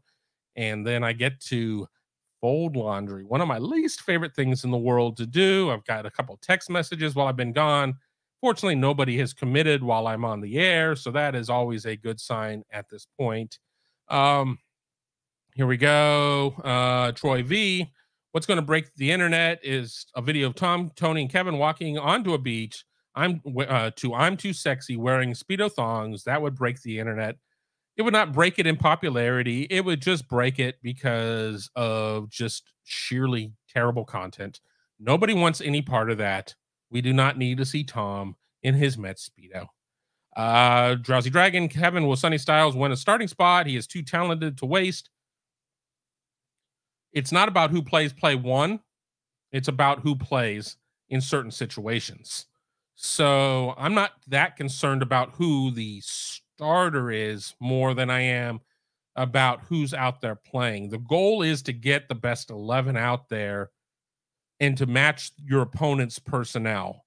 What I didn't like is when Ohio State, at the end of the Kerry Combs era, and they're making, and Matt Barnes, I was filibustering to remember the name, and they were making hockey line changes, bringing 4, 5, 6 new players on, play in and play out, to try and match up. You need to get the best 11 out there. You need to have guys out there in a situation to where they can play in multiple looks and do things along those lines. There are going to be instances where Sonny is not going to be the right guy to be out there in terms of the personnel you're facing. There are going to be times where he absolutely is. I think Sonny is going to see a significant role this year. Is he going to be a starter? Probably not. I don't think so. But again, I need to start doing study on all 12 opponents and see what it is that they're putting out there. That's going to determine so much of it, and you just don't know. So I don't get caught up in that type of situation. It's not like if you start, we're not in olden days where you had to play both ways, and if you came off the field, you were done. I mean, you can sit there and play this series and not that series and play this play, and we know that this is going to be a situation of where we need to have our thumpers in, we need our safeties play down and everything else. And then you do that. And, we know this is a situation where we need to have guys out in coverage and maybe there's a better situation. So, we'll see. But Drowsy, he is very talented. You do need to get him out there, but don't put a round hole or a round peg in a square hole for the sake of doing it. You have to make sure that it makes sense. But I think that it's going to make sense to get him out there a lot. That really wasn't lightning round. I kind of went off on that, but I thought it was a very good question. Hummus, Kevin, would you rather have to spend the afternoon at the beach with Tom wearing a Speedo or go to Burger King with Tony and eat 2 Impossible Whoppers with catsup? Well, it's been a great show, everybody. I'll talk to you now. Both of them would make me equally sick. You're just saying I would have to spend the afternoon at the beach. I could go out and play around in the water or take a nap or bury Tom in the sand, like entirely, versus having to actually ingest 2 Impossible Whoppers. I think I'm taking the beach. I really am. My hatred of plant-based meat, along with my hatred of Burger King, and a dislike of ketchup, are all kind of coming together to roost at once. And I'm not having to apply sunscreen or anything like that with Tom. So I think that we're going to go that direction. What's my favorite pizza topping? I'm going to lose a lot of fans here because it's a very polarizing combination. Pepperoni, jalapeno, and black olive. That is going to be my go-to. Now, if I'm going somewhere where I can load it up, I will throw green olive on there and bacon as well. That is my 5 topping special for those of you who'd remember going to Flying Tomato back in the days on 15th and Pearl Alley. But pep, Jap, and black olive. That is my pizza order all the time. And if I have to only do 2, it's generally pep and olive. That's generally where I'm at. I know that there are a lot of people who will thumb their nose at it, but that's fine because people who don't like olives will not eat my pizza, and then I don't have to worry about it as much. Hummus was saying that I should have added that, but you didn't.